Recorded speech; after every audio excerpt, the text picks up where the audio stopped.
দিবস আজকের এই সময় এই সময়ে দীর্ঘ কোন আলোচনা করার কোন অবস্থান নেই। একটি আবাসিক এলাকার মানুষজন ঘুমাবে, বিশ্রামের সময় হয়ে গেছে আর অনেক আগে। এই জন্য এখন আমি দীর্ঘ আলোকপাত করবো না, সংক্ষিপ্ত পরিসরে আপনাদের সামনে কয়েকটি কথা আলোচ করতে চাই। মুহতারাম হাজিরিন, আল্লাহ পাক রব্বুল আলামিন আমাদেরকে ইসলামের অনুসারী বানিয়েছেন। ইসলাম গ্রহণ করার, ইসলামের পরিচয় ধারণ করার, ইসলামের অনুসারী হওয়ার তৌফিক দিয়েছেন। এটা আমাদের জন্য অনেক বড় একটা সৌভাগ্যের বিষয়। কথা বলা ঠিক কিনা? শুকরিয়া আদায় করে বলি আলহামদুলিল্লাহ।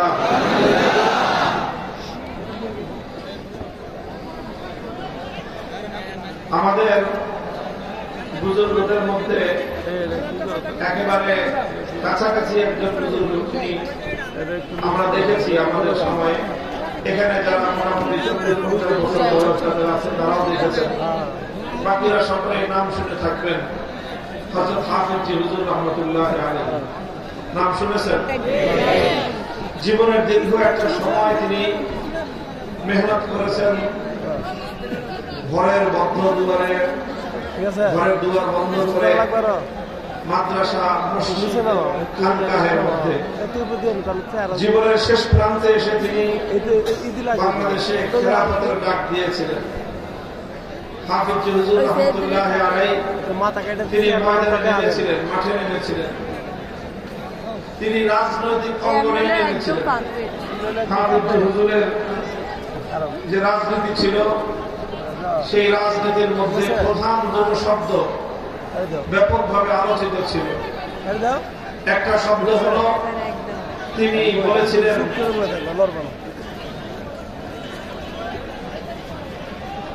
ভাই আপনারা এখানে যারা কথা বলতেছেন আপনাদেরকে আমি না করছি না?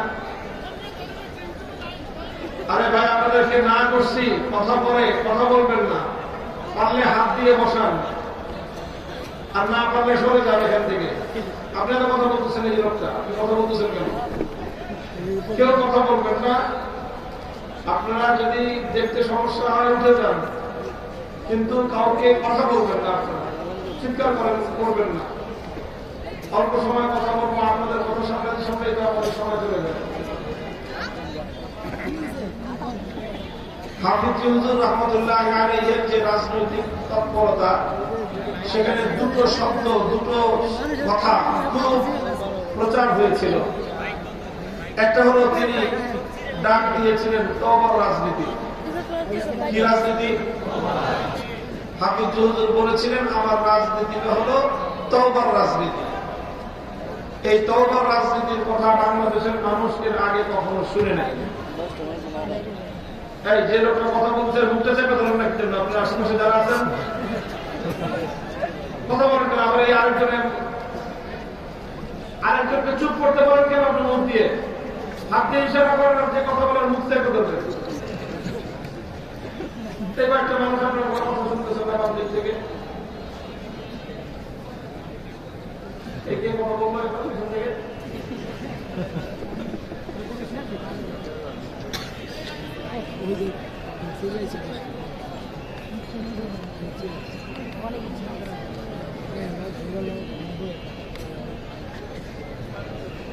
হাফিজ হুজুর রহমাতুল্লাহ আলাইহির একটা বড় কথা ছিল, বড় আহ্বান ছিল তওবার রাজনীতি।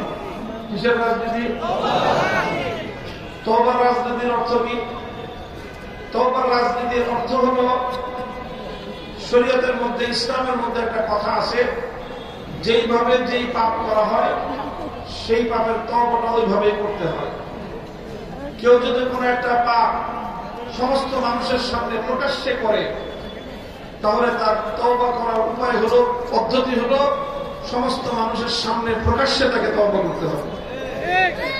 আর কেউ যদি কোনো একটা পাপ গোপনে করে, তাহলে তওবাটাও সে গোপনে করবে। পাপটা, তার পাপটা মানুষ করতে দেখে নাই, দেখেছেন কে? সুতরাং সে তওবাটাও করবে শুধু, কোন মানুষকে জানাবে না যে আমি এই পাপ করেছিলাম, এখন তওবা করতেছি। আর যে পাপ প্রকাশ্যে করবে তার তওবা করতে হবে প্রকাশ্যে। এই নীতি অনুযায়ী হাফিজ হুজুর বলতেন, বাংলাদেশে সবচেয়ে বেশি বড় পাপ করা হয়েছে রাজনৈতিক ভাবে। যেহেতু রাজনীতির মাধ্যমে জাতি পাপ করেছে, রাজনীতির মাধ্যমে জাতি অভিশপ্ত পাপের কাজে লিপ্ত হয়েছে, সুতরাং এই জাতিকে তওবা করতে হবে। এবং রাজনৈতিক ভাবে যেহেতু পাপ হয়েছে, তওবাটাও রাজনৈতিক ভাবে করতে হবে। এই জন্য হাফিজ হুজুরের রাজনীতির নাম ছিল তওবার রাজনীতি। কথা বোঝা গেল? যারা যারা অনইসলামিক রাজনীতি করেছে, যারা যারা ইসলাম বিরোধী রাজনীতি করেছে, তারা অনেক সময় তাদের মধ্যে আল্লাহর ভয় সৃষ্টি হয়, আখিরাতের প্রতি তাদের মধ্যে একটা আগ্রহ সৃষ্টি হয়। তারা তখন নিজেদের প্রায়শ্চিত্ত করতে চায়, তাদের মধ্যে অনুশোচনা আসে যে হায়, জীবনটা তো কাটায় দিলাম শেখ মুজিবের আদর্শের রাজনীতি করে। অন্তরের মধ্যে অনুশোচনা আসে কিনা? জীবনটা তো কাটায় দিলাম ইসলাম বিরোধী নেতা নেত্রীদের পিছনে সময় কাটায়, অনুশোচনা আসে কিনা? আরে আমি মুসলমান, আমি কেন আব্রাহাম লিঙ্কনের থিওরি নিয়ে রাজনীতি করব? অনুশোচনা আসে। কার্ল মার্কস, লেনিনদের আদর্শের রাজনীতি করবার পর একটা সময় মানুষের অন্তরের মধ্যে অনেকের, আল্লাহ যাদেরকে হেদায়েত নসিব করেন, অন্তরের মধ্যে অনুশোচনা সৃষ্টি হয়। কথা বলেন ঠিক না ঠিক?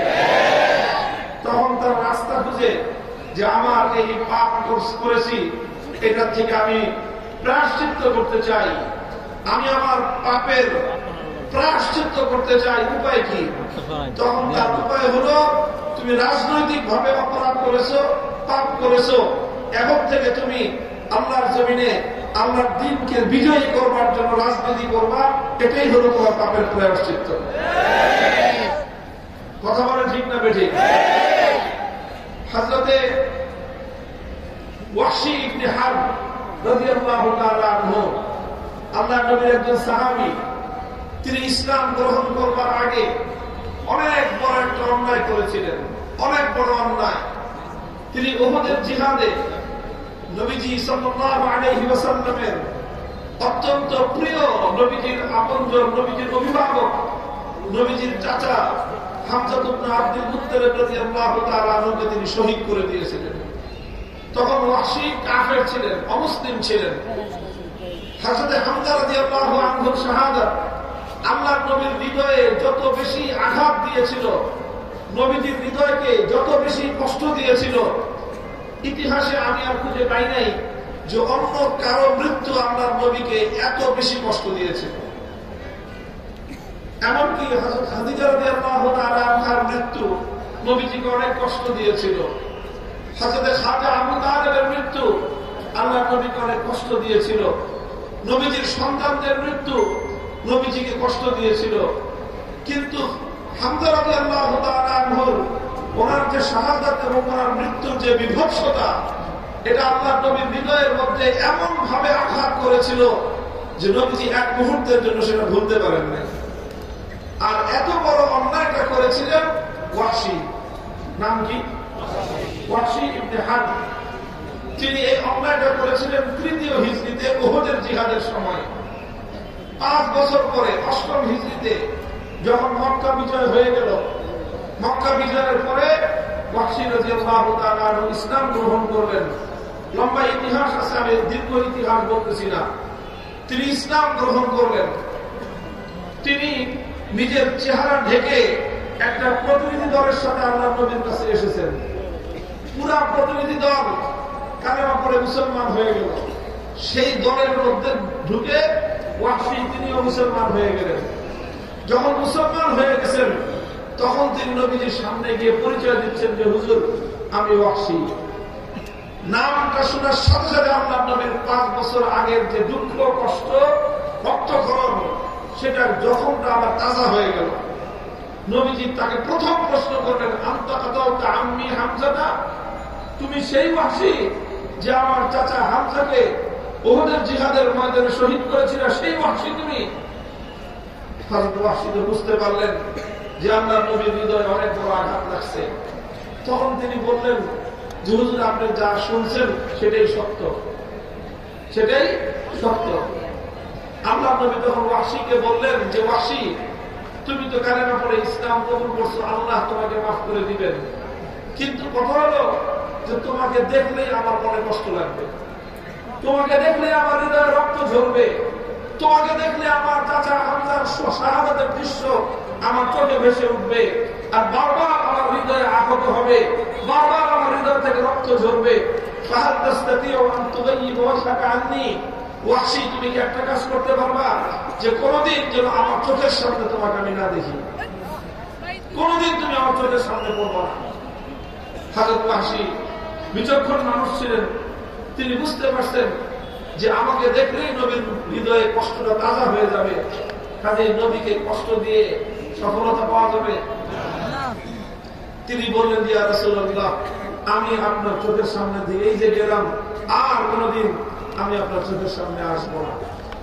তিনি হৃদয়ে একজন মানুষ ইসলাম গ্রহণ করছেন, আল্লাহ এবং তার রাসূলের প্রতি কত ভালোবাসা, এই সব ভালোবাসাকে তিনি বুকের মধ্যে দাফন করে নবীজিকে কথা দিলেন যে তিনি আর কোনদিন নবীর সামনে পড়বেন না। তিনি মক্কাতেই থাকলেন না, মদিনাতেই থাকলেন না, তিনি এই এলাকা ছেড়ে হিমস দামেস্কের এক এলাকায় চলে গেলেন। কিন্তু তার অন্তরের মধ্যে সেই ব্যথা, সেই কষ্ট, সেই অনুশোচনাটা রয়ে গেছে যে আমি এত বড় অন্যায় করেছি, নবীর মনে এত বড় কষ্ট দিয়েছি যে কোনদিন আল্লাহ নবী আমার চেহারা দেখতে চান নাই। নবীজি আমাকে বলেছেন আমি যেন কোনদিন নবীর চোখের সামনে না পড়ি। এত বড় দুঃখ যে নবীকে আমি দিলাম, তাহলে কিভাবে এটার প্রায়শ্চিত্ত করা যায়, কিভাবে এই পাপ এবং এই কলঙ্কের দাগ কিভাবে মোছা যায়, তিনি এটা একটা চিন্তা করলেন এবং চিন্তা করে অপেক্ষায় থাকলেন যে কোন সময় এই পাপের প্রায়শ্চিত্ত করার সুযোগ আসে কিনা। আল্লাহর নবীর ইন্তেকালের পরে একটা ভণ্ড নবীর আবির্ভাব ঘটল, নাম তার মুসাইলামাতুল কাযযাব। নাম শুনেছেন? মুসাইলামা ভণ্ড নবী। নবীজির ইন্তেকালের কিছুদিন পরে তার আবির্ভাব ঘটল এবং সে বিশাল দল গঠন করে ফেলল। আবু বকর সিদ্দিক রাদিয়াল্লাহু তাআলা আনহু খলিফা হয়ে মুসাইলামাতুল কাযযাবকে দমন করার জন্য একটা বাহিনী গঠন করলেন। সেই বাহিনী মুসাইলামাকে দমন করার জন্য রওনা হলো। বাহিনীর সদস্য সংখ্যা 10,000, আর মুসাইলামাতুল কাযযাবের সঙ্গে তার যে বিশাল বাহিনী, অনেক বড় বাহিনী, 90,000। 90,000-এর বিপরীতে মুসলমান হলো 10,000। 10,000 মুসলিম কিন্তু কম না, 10,000 মুসলমান কম না। 90,000 বেঈমানের তুলনায় 10,000 ইমানদারের শক্তি বেশি। এই 10,000-এর বাহিনীতে হযরত ওয়াহশী তিনিও নিজের নাম লেখায় দিলেন। নিজের নাম লেখায় দিয়ে তিনি একটা টার্গেট নিয়ে জিহাদের ময়দানে গেলেন। টার্গেট হলো ওই যে নবীর অন্তরে যে কষ্ট দিয়েছিলেন, নবীর চাচাকে খুন করে, নবীর চাচাকে শহীদ করে তিনি যেই কষ্টটা আপনার নবীর হৃদয়ে দিয়েছিলেন, তিনি চিন্তা করলেন যে ভণ্ড নবী নবুয়তের দাবি করে আল্লাহর নবীর হৃদয়ে এরকম কষ্ট দিছে, কাজেই এই ভণ্ডটাকে হত্যা করে এই ভণ্ডটাকে যদি আমি খতম করতে পারি তাহলে আল্লাহর নবীর হৃদয়ে একটু সান্ত্বনা আসবে। যাক, ওয়াহশী একটা কাজের কাজ করছে, আমার চাচাকে শহীদ করছিল, আমার হৃদয়ে আঘাত দিয়েছিল, এখন সেই আঘাতপ্রাপ্ত হৃদয়ের জখমের উপর আমার উপর হৃদয়ে একটা মরহম, একটা সান্ত্বনার প্রলেপ ভুলে দিয়েছে ওয়াহশী। এটা আল্লাহর নবী চিন্তা করবেন। কাজে এই জন্য ওয়াহশী টার্গেট করলেন একদিকে 90,000, আরেকদিকে 10,000, 1 লক্ষ মানুষের রক্তক্ষয়ী যুদ্ধ। আর এই যুদ্ধের মধ্যে 90,000 মানুষের লিডার, 90,000 সৈনিক দলের প্রধান সেনাপতি হল মুসাইলামাতুল কাযযাব। ওয়াহশী রাদিয়াল্লাহু আনহু চিন্তা করলেন, ধর্ম তো ধর্ম আছে, বড় লড়াই ধর্ম। তিনি একটা বর্ষা একটা বর্ষা নিয়ে যুদ্ধে গেলেন, যে অন্য কোন কারো দিকে তার নজর নাই, খুঁজতেছে খালি মুসাইলামা কই, মুসাইলামা কই, মুসাইলামা কই। তার হৃদয়ের মধ্যে আপনার নবীর প্রতি ভালোবাসা ছিল, তার হৃদয়ে নবীরকে কষ্ট দেওয়ার এই যে একটা অনুশোচনা, এই অনুশোচনা দূর করার মতো একটা হৃদয়ের মধ্যে প্রেরণা ছিল। আল্লাহর কাছে একটা নেক কাজ সম্পন্ন করার জন্য একটা উদগ্র বাসনা তার ছিল। আল্লাহ ওয়াদা করেছেন, ওয়াল্লাযীনা জাহাদু ফীনা লানাহদিয়ান্নাহুম সুবুলানা ওয়া ইন্নাল্লাহা লামাআল মুহসিনিন। যারা আল্লাহর পথে চলার জন্য আন্তরিকভাবে চেষ্টা করে, দুনিয়ার সব দিক থেকে রাস্তা বন্ধ হয়ে গেল, রাস্তা খুলে দেন কে? আল্লাহ। 1 লক্ষ মানুষের যুদ্ধের মধ্যে 90,000 মানুষের যে নেতা, যে লিডার, প্রধান সেনাপতি, তাকে টার্গেট করে ফেলছেন ওয়াহশী রাদিয়াল্লাহু আনহু। এই টার্গেট ফুলফিল করা বড় কঠিন বিষয়, কথা বলেন ঠিক না বেটি? কিন্তু তিনি যখন আন্তরিকভাবে চিন্তা করেছেন, আন্তরিকভাবে চেষ্টা করেছেন, আল্লাহর কাছে প্রার্থনা করেছেন, সুযোগ করে দিয়েছেন কে? আল্লাহ। ওয়াহশী রাদিয়াল্লাহু তাআলা আনহু সেই ইয়ামামার যুদ্ধ বলা হয়, ইয়ামামার যুদ্ধে গেলেন এবং ঠিকই দেখা গেল যে আল্লাহ পাক তার জন্য একটা পরিবেশ সৃষ্টি করে দিয়েছেন। এবং মুসাইলামাতুল কাযযাব নামক ভণ্ড নবী, সে ওয়াহশী রাদিয়াল্লাহু আনহুর বর্ষার আয়ত্তে চলে আসছে। সে তার দুর্গের মধ্যে, কেল্লার মধ্যে, দুর্গের দেয়ালের মধ্যে যে মাঝখানে মাঝখানে ফাঁকা থাকে, সেই ফাঁকা জায়গায় দাঁড়িয়ে সে তার সৈনিক দলকে কমান্ড করতেছিল।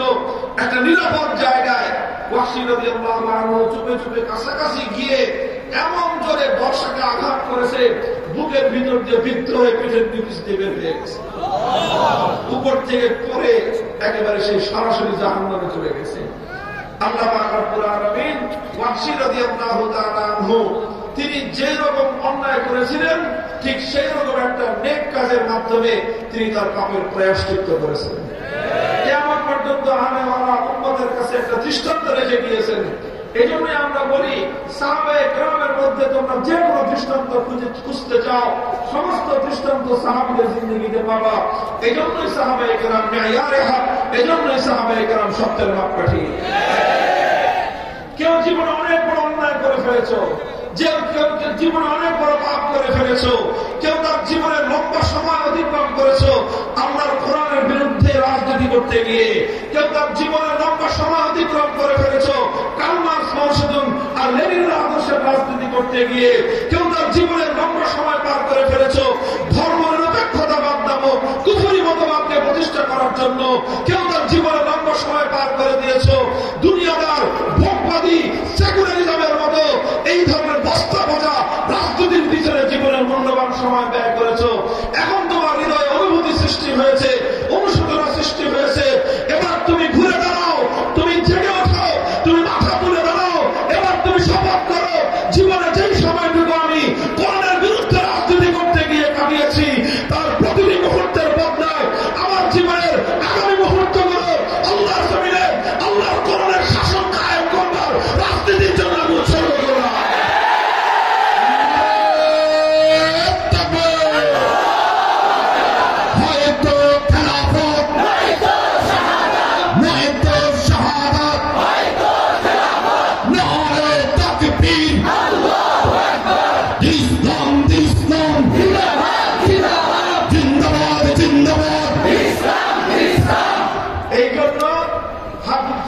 কথা বললাম, তিনি বাংলাদেশে ডাক দিয়েছিলেন কিসের রাজনীতি? তওবার রাজনীতি ডাক দিচ্ছি আজও আমরা, আকৃতির সন্তানরা তওবার রাজনীতির ডাক। যারা দীর্ঘ একটা সময় এই ফ্যাসিবাদের দোষর ছিল, তওবা করে ভালো মতো চলে আসো। যারা দীর্ঘ একটা সময় মানুষের রক্ত নিয়ে হোলি খেলেছ, তওবা করে সৎ পথে ফিরে আসো। তোমার জীবনের অবশিষ্ট সময় মানুষের অধিকার আদায়ের জন্য ব্যয় করো। তুমি যেই সকল মানুষের কাছ থেকে চাঁদাবাজি করেছিলা, এখন তুমি দাঁড়িয়ে যাও সেই সকল নিরীহ মানুষগুলোর দোকানের সামনে। খবরদার কেউ একটা নিরীহ, একটা অসহায় মানুষের কাছ থেকে 1 টাকা চাঁদা নিতে পারে না।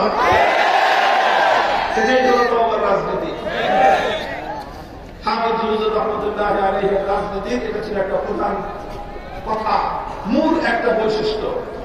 আরেকটা বৈশিষ্ট্য তিনি বলেছিলেন, আরেকটা কথা, হাফিজজির কথা, গুরুত্বপূর্ণ কথা। তিনি বলেছিলেন খেলাফত প্রতিষ্ঠার চেষ্টা করা, আল্লাহর জমিনে ইসলামী হুকুমত কায়েম করবার চেষ্টা করা, এটা হলো আহাম্মুল ফারাইজ। এটা কি? আরে এত ছাত্র, মাদ্রাসা ছাত্ররা বললেও আওয়াজটা আরো জোরে হয়। এটা কি আহাম্মুল ফারাইজ? সাধারণ মানুষ শব্দটা উচ্চারণ করতে আপনাদের কঠিন হবে, কিন্তু মাদ্রাসা ছাত্র আশপাশ আছে কাছ থেকে শিখে না। শব্দটা কি বললাম? আহাম্মুল ফারাইজ শব্দের অর্থ হলো যে সবচেয়ে গুরুত্বপূর্ণ ফরজ। কি অর্থ? অর্থাৎ খেলাফত প্রতিষ্ঠার আন্দোলন করা, খেলাফত প্রতিষ্ঠার সংগ্রাম করা, এটা হাফিজ হুজুর বলতেন যে এটা হলো আহাম্মুল ফারাইজ, এটা সবচেয়ে গুরুত্বপূর্ণ ফরজ। প্রশ্ন আসতে পারে যে খেলাফত প্রতিষ্ঠার সংগ্রাম করা এটা আবার আহাম্মুল ফারাইজ কেমনে হয়? ইসলামের মধ্যে গুরুত্বপূর্ণ যে ফরজ বিধানগুলো, ইসলামের স্তম্ভ কয়টা? কারণ ঈমান, নামাজ, রোজা, হজ, যাকাত, এর মধ্যে তো খেলাফত প্রতিষ্ঠার কথা নাই, আছে? এগুলো হলো বড় ফরজ। তাহলে আবার খেলাফত প্রতিষ্ঠা করা এটা আহাম্মুল ফারাইজ হলো কিভাবে? এই হলো কথাটা। মুহতারাম হাজিরিন, এই প্রশ্নের জবাব হলো, দেখেন, এমনিতে খেলাফত প্রতিষ্ঠার সংগ্রাম করা কোন ফরজের তালিকায় খুঁজে পাবেন না। ইসলামে কি কি বিধান ফরজ, সেই ফরজের বিধানের তালিকা তালাশ করলে খেলাফত প্রতিষ্ঠার সংগ্রাম করা ফরজ, এই তালিকায় আপনি কোথাও নামটা পাবেন না। কিন্তু ইসলামের একটা মূলনীতি আছে।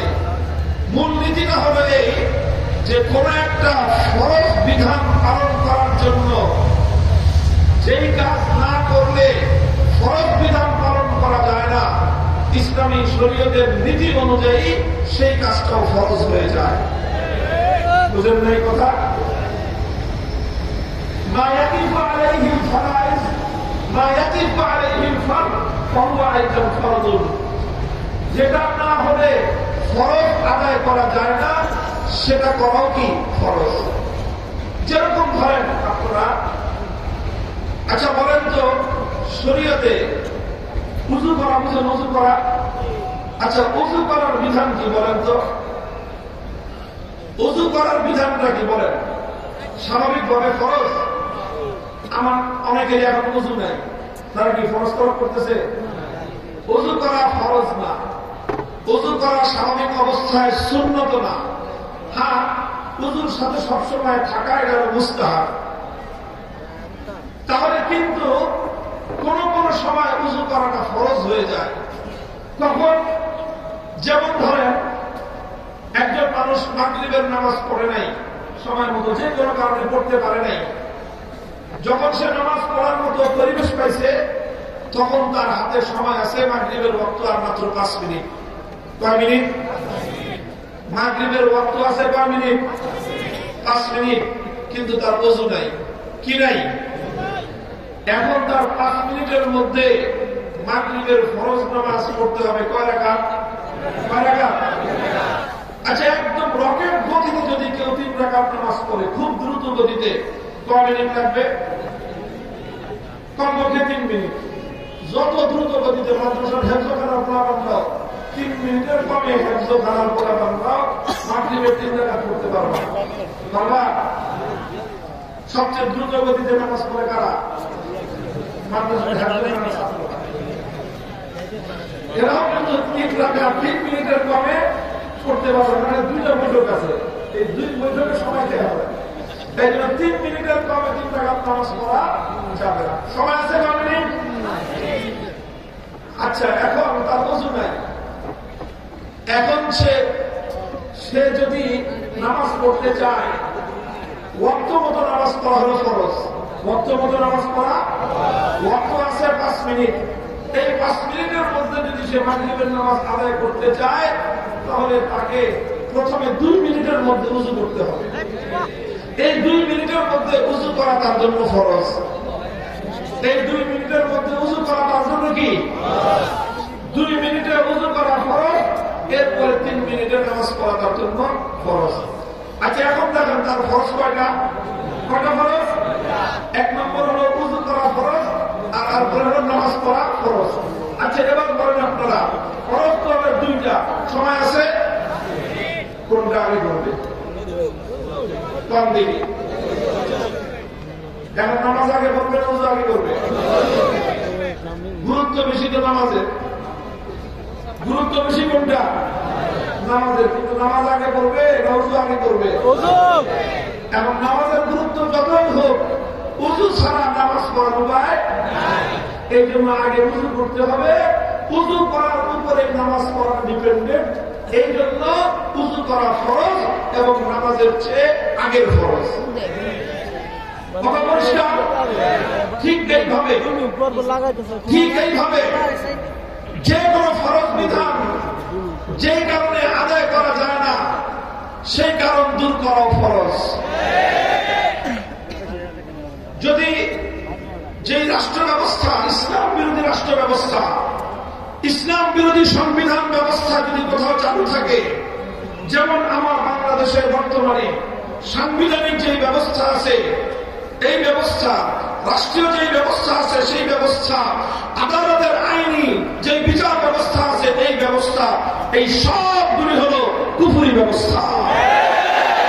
শুধু কুফরি ব্যবস্থা নয়, বরং এই ব্যবস্থাগুলো এমন যে এই ব্যবস্থার কারণে আমরা যেহেতু এই রাষ্ট্রের নাগরিক, যেহেতু আমরা এই রাষ্ট্রে বসবাস করি, আমাদেরকে এই রাষ্ট্রের সংবিধানের অধীনে বসবাস করতে হয়, আমাদেরকে এই রাষ্ট্রের বিচার ব্যবস্থার অধীনে বসবাস করতে হয়, আমাদেরকে এই রাষ্ট্রের শাসন ব্যবস্থার অধীনেই আমাদেরকে বসবাস করতে হয়।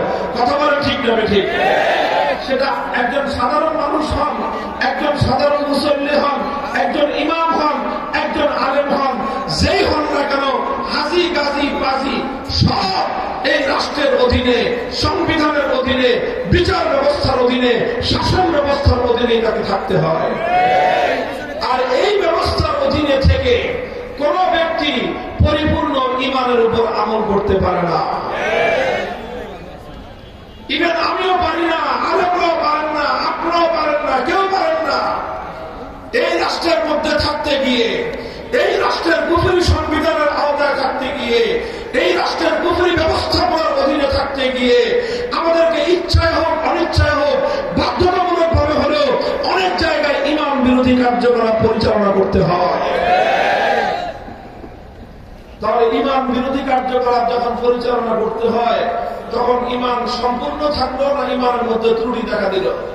কথা বলেন ঠিক না বেঠিক? বলবেন হুজুর কেমন? আমি হাতে কলমে আঙ্গুল দিয়ে আপনাদেরকে দেখায় দেই। আচ্ছা বলেন তো, আপনাদের কারো বাড়িতে যদি চুরি হয়, চোরের বিরুদ্ধে ব্যবস্থা নেওয়ার জন্য কি করবেন? কি করতে হবে? রাষ্ট্রীয় কি ব্যবস্থা আছে? কি করতে হবে? মামলা করতে হবে। কি করতে হবে? ডাকাতি হয়েছে, ডাকাতি হয়েছে আপনার বাড়িতে, এখন ডাকাতির হাত থেকে বাঁচার জন্য কি করতে হবে? মামলা করতে হবে। আচ্ছা আপনার একজন আপনজন খুন হয়ে গেছে, একজনকে হত্যা করা হয়েছে, এখন এই খুন এবং এই হত্যাকাণ্ডের যদি আপনি কোন বিহিত করতে চান, কোন ব্যবস্থা করতে চান, হত্যাকাণ্ড যদি বন্ধ করতে চান, কি করতে হবে? মামলা করতে হবে। কথা বলে ঠিক না ঠিক? এটা আমাদের প্রত্যেকের কথা, এটা শুধু আপনাদের না। আলেম ওলামা যে আছে, ইমাম সাহেব, মুয়াজ্জিন সাহেব, মুসল্লি সাহেব, সভাপতি, সেক্রেটারি যা আছে, সব এই নিয়মের মধ্যে। কথা বলে ঠিক না ঠিক? মুহতারাম হাজিরিন, এবার বুঝে শুনে জবাব দিবেন আপনারা। বলেন তো, এই যে আপনারা বাধ্য হয়ে, এই যে আপনি চোরের বিরুদ্ধে শাস্তির জন্য মামলা করলেন, ডাকাতের বিরুদ্ধে আপনি মামলা করলেন, হত্যাকাণ্ডের বিচারের দাবিতে খুনির বিরুদ্ধে আপনি মামলা করলেন, আপনি যেই আদালতে মামলা করলেন, এবার সেই আদালত আপনাকে আল্লাহর কোরআনের বিচার অনুযায়ী, কোরআনের ন্যায় নীতি অনুযায়ী, আল্লাহর কোরআনের আইন অনুযায়ী চোরের বিচার করবে। বাংলাদেশে আদালত কোরআনের আইন অনুযায়ী চোরের বিচার করবে? কোরআনের আইন অনুযায়ী ডাকাতের বিচার করবে? আল্লাহর আইন অনুযায়ী খুনির বিচার করবে? আল্লাহর আইন অনুযায়ী সন্ত্রাসীর বিচার করবে? তাহলে কোন আইন অনুযায়ী করবে? ব্রিটিশ প্রবর্তিত মানব রচিত আইন অনুযায়ী তারা বিচার করবে। কথা পরিষ্কার না? কোন অস্পষ্টতা আছে? আচ্ছা, এবার আপনারা শুনেন, আরে ওলামা এই গিজগিজ করতেছে মাদ্রাসার এই মঞ্চে, সমস্ত আলেমদেরকে সামনে রেখে আমি একটা প্রশ্ন করি। যদি কোনো ব্যক্তি আল্লাহর আইন বাদ দিয়ে আল্লাহর আইনের বিরুদ্ধে রচিত কোন আইনের কাছে, কোন মানুষের বানানো আইনের কাছে যদি কেউ বিচার চাইতে যায়, তাহলে তার ঈমান থাকে? বলবেন আপনারাই তো বলতেছেন ঈমান থাকে না, এবং কথা এটাই, কোরআনই কথা বলেছে। আল্লাহর কোরআনে পাকের মধ্যে সূরাতুন নিসার 60 নম্বর আয়াত আমি তেলাওয়াত করতেছি। আলাম তারা ইলাল্লাযীনা ইয়াজুমুনা আন্নাহুম আমানু বিমা উনজিলা ইলাইকা ওয়া মা উনজিলা মিন ক্বাবলিক ইউরিদুনা আন ইয়াতাহাকামু ইলাত তাগুত ওয়া ক্বাদ উমিরু আন ইয়াকফুরু বিহি ওয়া ইউরিদু আশ-শাইতানু আন ইউদিল্লাহুম দালালাম বাঈদা। আল্লাহ পাক রব্বুল আলামিন বিস্ময় ভরা প্রশ্ন রেখেছেন, আশ্চর্যজনক একটা প্রশ্ন মানব জাতির সামনে আল্লাহ রেখেছেন। আলাম তারা, তোমরা কি দেখেছো? এক শ্রেণীর মানুষ আছে, কি আছে? এক শ্রেণীর মানুষ আছে, কি আছে? এক শ্রেণীর মানুষ আছে ইয়াজুমুনা আন্নাহুম আমানু, তারা নিজেদেরকে ঈমানদার বলে দাবি করে। তারা কি করে?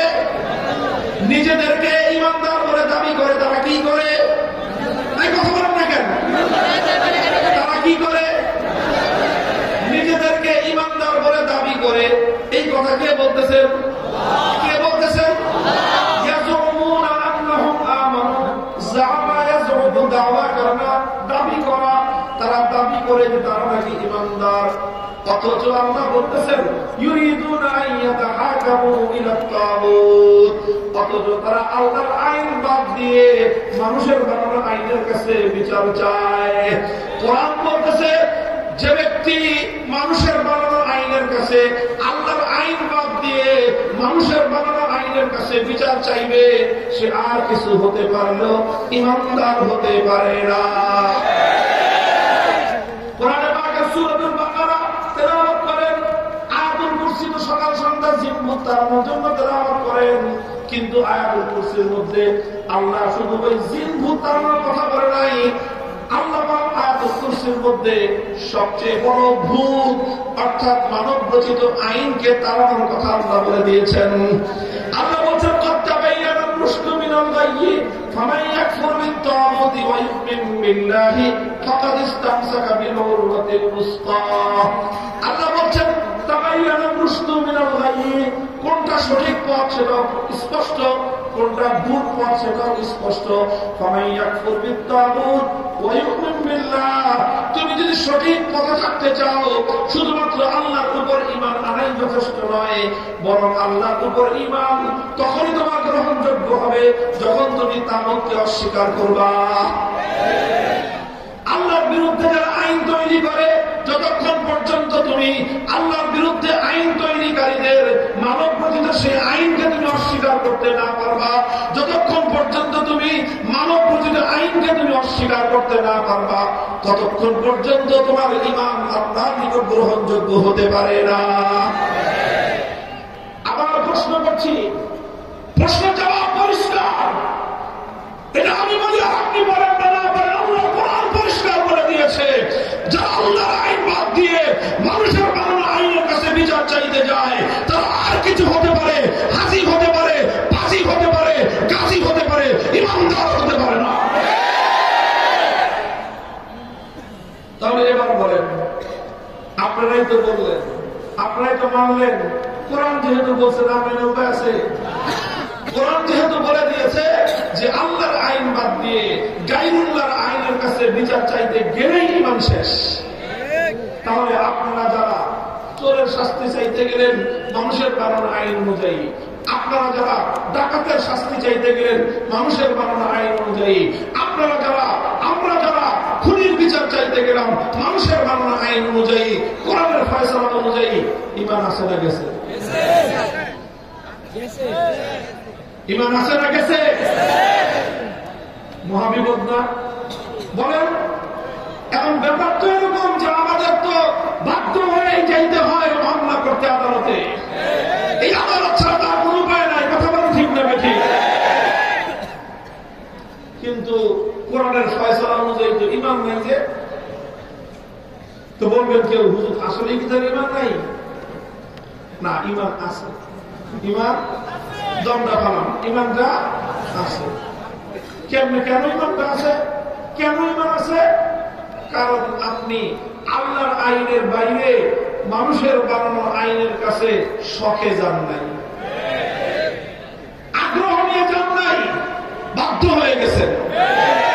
কথা বলে ঠিক না বেঠিক? আপনি আল্লাহর আইনের চেয়ে মানুষের বানানো আইনকে উত্তম মনে করে যান নাই। কথা বলে ঠিক না বেঠিক? আপনি আল্লাহর বানানো আইনের চেয়ে মানুষের বানানো আইনকে বেশি কার্যকর মনে করে যান নাই।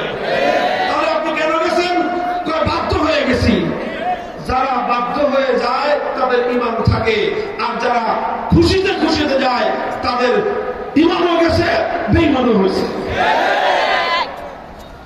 মুহতারাম হাজিরিন, যারা বাধ্য হয়ে মানুষের বানানো আইনের কাছে বিচার চাইতে গেলেন, ইমানটা তো কোন রকম টিকছে, কিন্তু ইমানের মধ্যে অনেক বড় ত্রুটি চলে আসছে। কথা বলে ঠিক না বেঠিক? যে কাজ করলে ইমান চলে যাওয়ার কথা, আপনি বাধ্য হয়ে করছেন বলে ইমানটা কোন রকম নিমুনিম হিসাবে টিকে আছে। কথা বলে ঠিক না বেঠিক? তাহলে কথা ছিল, ইমান নিয়ে যদি আপনি পরিপূর্ণভাবে বাঁচতে চান, আপনি যদি ত্রুটি মুক্ত ইমান নিয়ে বাঁচতে চান, ত্রুটিপূর্ণ ইমান নয়, বরং আমরা ত্রুটি মুক্ত ইমান নিয়ে বাঁচতে চাই। কথা বলে ঠিক না বেঠিক? কথা শুনে না, খুব খুব খেয়াল করে উত্তর দিলেন। প্রিয় প্রশ্ন করব, কারা কারা ত্রুটিপূর্ণ ইমান নিয়ে বাঁচতেছেন? হাত তুলেন।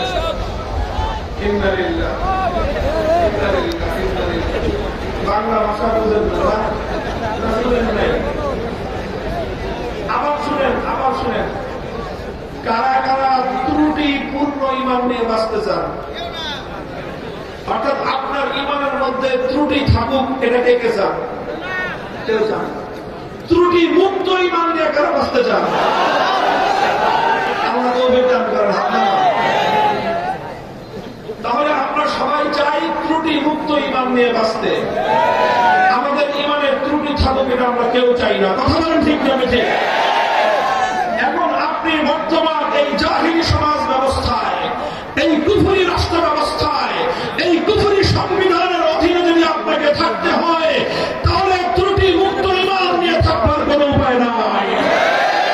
উপায় একটাই আছে, সেই উপায় হলো হাফিজ হুজুর যে কথা বলেছিলেন, যে যদি তোমাকে পূর্ণাঙ্গ ইমান নিয়ে বাঁচতে হয়, সংবিধান থেকে কুফরি ধারাগুলো বাংলা ভাষা করে ভাষায় দাও। রাষ্ট্র ব্যবস্থা থেকে মহাপ্রচিত সমস্ত আইনকে তোমরা বাতিল আর বানচাল করে দাও। আল্লাহর কোরআনের আইন বাস্তবায়ন করো, তাহলেই কেবলমাত্র তুমি ত্রুটি মুক্ত পূর্ণাঙ্গ ইমান নিয়ে বাঁচতে পারবা।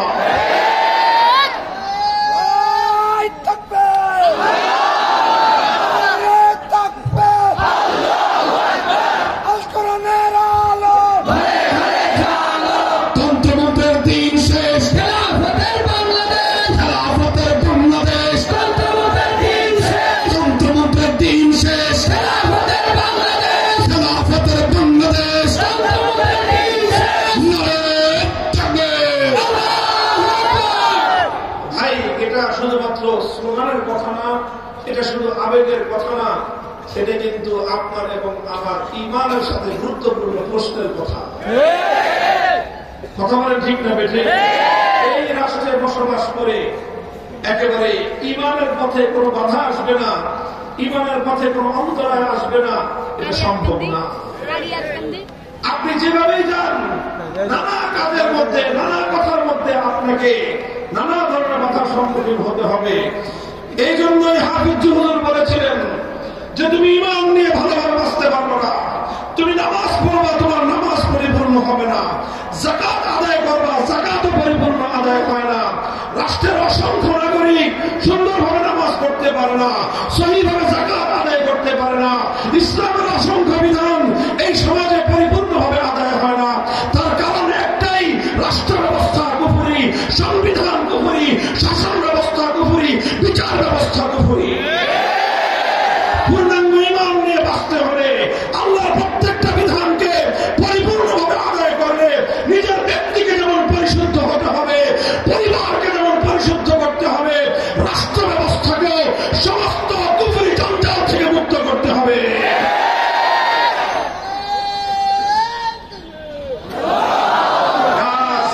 বাংলাদেশে এখন এক অনুকূল পরিবেশ তৈরি হয়েছে, কথা বলেন ঠিক না বেঠে?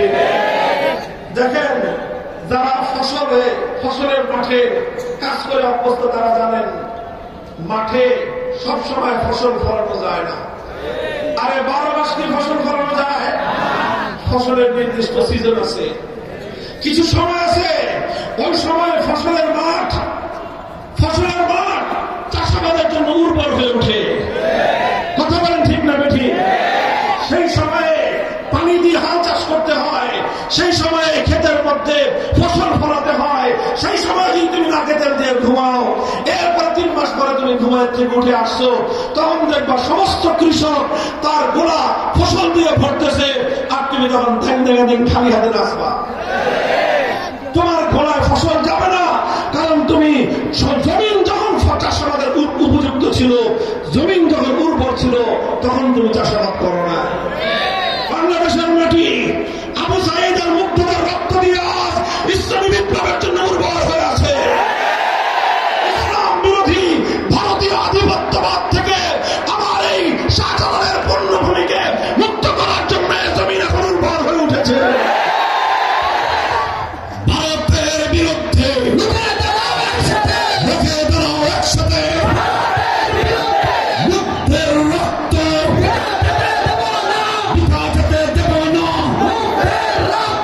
আবু সাঈদের রক্ত, আমার ভাইয়ের রক্ত, জুলাই বিপ্লবের রক্ত থাকবে। উত্তর ভারতের আজ বাংলাদেশে দুইটা ইস্যু খুব গুরুত্বপূর্ণ, টক অফ দ্য কান্ট্রি। এতদিন শুধু আমরা বলতাম যে ভারতীয় আধিপত্যবাদ থেকে মুক্ত না হলে বাংলাদেশের প্রকৃত স্বাধীনতা আসবে না। আমরা হুজুরে শুধু চিন্তাইতাম, এখন আর হুজুর না, এখন সরাসরি রাষ্ট্রপ্রধান বলতেছেন ভারতীয় আধিপত্যবাদ থেকে বাংলাদেশকে মুক্ত করতে হবে। সমস্ত রাজনৈতিক দলগুলো ঐক্যবদ্ধ হয়েছে, জাতি ধর্ম নির্বিশেষে, হিন্দু, বৌদ্ধ, খ্রিস্টান সবাই প্রধান উপদেষ্টার সাথে বৈঠক করে বলেছে বাংলাদেশের বিরুদ্ধে ভারতীয় আধিপত্যবাদ রুখে দিতে হবে। সবাই তো রুখতে চান, কিন্তু রুখবেন কিভাবে? কথা বলেন ঠিক না ঠিক? আমি বলি, মনে করেন একটা বিষ বৃক্ষ বুঝেন, কোথায় দিকে তাকান? বিষ বৃক্ষ বুঝেন?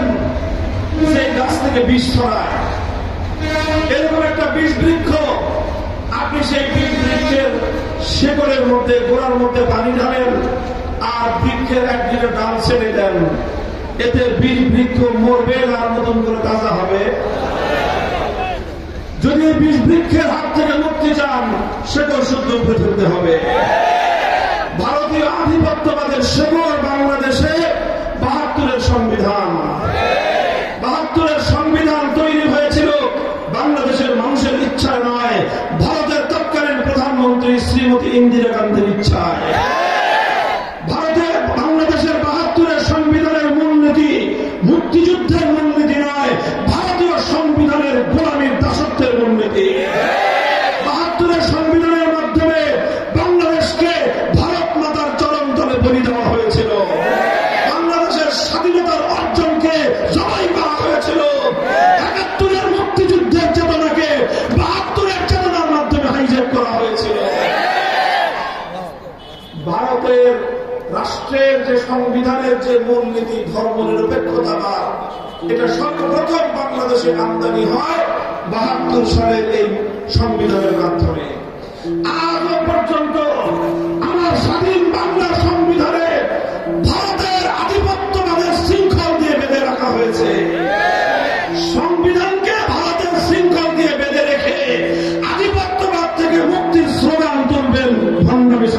হবে না।